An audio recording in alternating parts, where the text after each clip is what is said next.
Hi everyone, so today I'll be doing a mini desk makeover. Today I'll be using my monitor and a new mini desk organizer that I bought off of Amazon.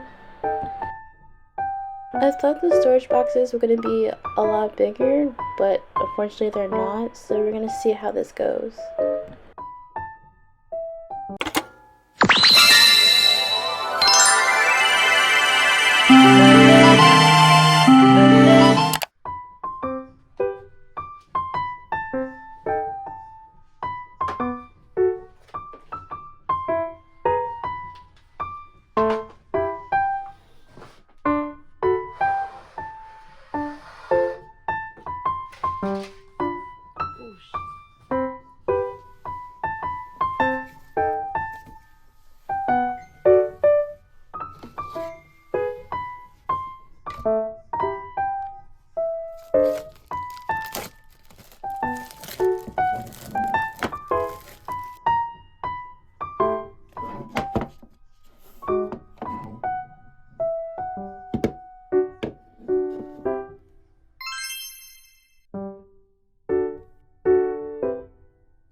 Oh, I forgot about this too.